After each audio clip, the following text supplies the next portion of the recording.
This is the all-new Kia EV6, which is set to be Kia's second new model here in Malaysia after introducing the new Grand Carnival. Seen here on display at the Glenmarie Golf Country Club is an all-wheel drive long-range EV6 with over 300 horsepower and 600 Newton meters of torque. This certainly has a lot to talk about, which we'll get to in this video. My name is Aiman Abdullah, this is Malaysian Motoring, and this is our very quick preview of the new Kia EV6.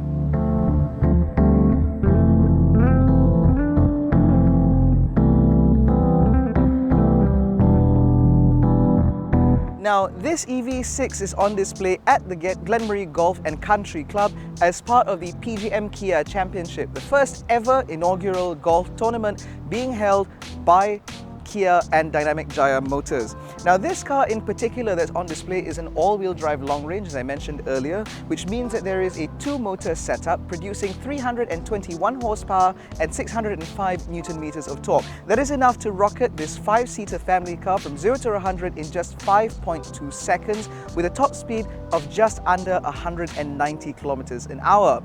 Not that you'd ever need to be doing those speeds anyway.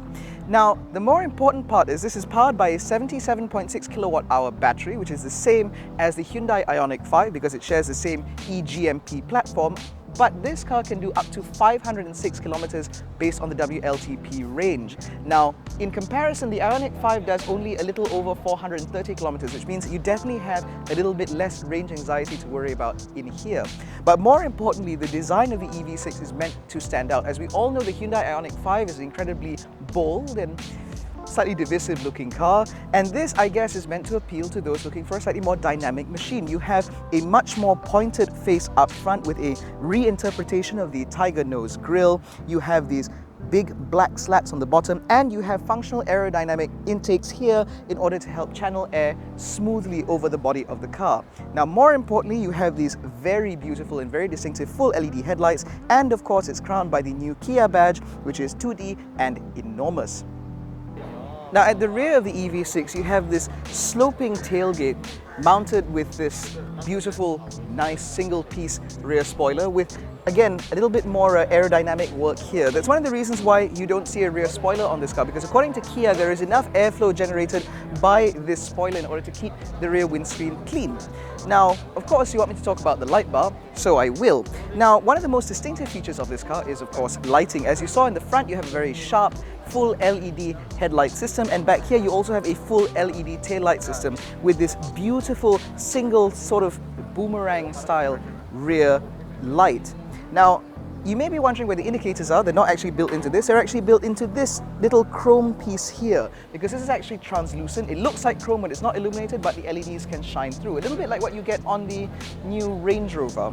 Now, of course, at the bottom there are no exhaust pipes because there is no engine. You also get the EV6 badging here and GT-Line badging on that side. That's why this car looks quite so distinctive, because this is available as a GT-Line model, or it's being previewed as a GT-Line model, which means you get this beautiful satin finish, which we suspect will cost more when it arrives, and you get gorgeous 20-inch alloy wheels wrapped in Continental premium contact tires, although of course this is a preview car, this may not be respective or indicative of what we might be getting later.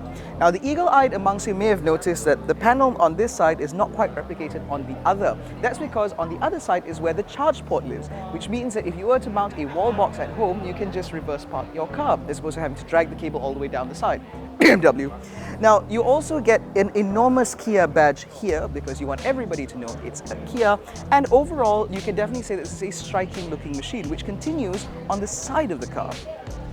Now, down the side of the EV6, as you can see, because this is a GT-Line model, as I mentioned earlier, this car rides on 20-inch alloy wheels, which not only look good, but in terms of the aerodynamics, they've been styled in order to cut through the air as smoothly as possible. Aerodynamics is very important with an electric vehicle because that's what it allows it to maximize range. The same goes with the rear spoiler. As you can see, there's a flying buttress here, again, in order to smooth out airflow. The same goes with the door handles, which sit flush with the body, again, to minimize the amount of air turbulence, but they pop out if you have the key. Now inside the Kia EV6, we've been given exclusive access to take a look at what this new electric vehicle will be like. And we can tell you now with absolute confidence that Burmaz definitely wants this to be positioned as a premium vehicle. All the materials in here are soft touch. You have this leather-like material here and down on the door cards. Even here, this lovely white here feels very nice to touch. And of course, up ahead, you have two digital displays. You have the instrument cluster ahead of you, and then you have a curved center infotainment display, which gives you all of the relevant information, which at the moment says the car will only do 376 kilometers in the full charge. It's probably because we're running the air conditioner. And of course, as I said, because materials in here are nice, even this is this lovely soft touch. You get beautiful ambient lighting throughout the car. This car comes specified with a Meridian Surround sound system, which means that you have basically the same sound system as what you get in a Jaguar. You also get dual electric seats on either side with lumbar support, done up in this beautiful Alcantara with contrast stitching and white accents around the seats. It is absolutely stunning. Now, in terms of interior specification, as I mentioned earlier, you have the two dual displays, which are very nice. You have a dual spoke center steering wheel, because obviously it has to be in the center. As you can tell, I wasn't really prepared to be sitting in this car. You also get the paddle shifters on the back, which obviously do not manipulate a gearbox, but rather it manipulates your regen, which means you can increase or decrease the regenerative braking, and if you press and hold this button as you're slowing down, the car can be brought to a halt. Now, because this car is built on the e-GMP electric platform, it means there is no central tunnel, so you actually have a lot of space under here in this floating center console, which is big enough for a handbag, perhaps. You also get USB-C and USB-A outputs down on the bottom, and if you can't be bothered to have a cable, you have a wireless charger here. Now, this car comes with dual zone climate control, it's dual zone climate control, and so you have one for the driver and one for the passengers. Now, in the back, as I'll explain to you later, there are actually B-pillar mounted aircon vents to ensure that rear passengers are kept very comfortable. You also get ISOFIX mounts, but again, I'm getting ahead of myself. It's, as I said earlier, this car is very clearly meant to appeal to a premium sort of buyer, and I think that compared to the IONIQ 5 and even Mazda's own MX-30, you might be very easily swayed by this.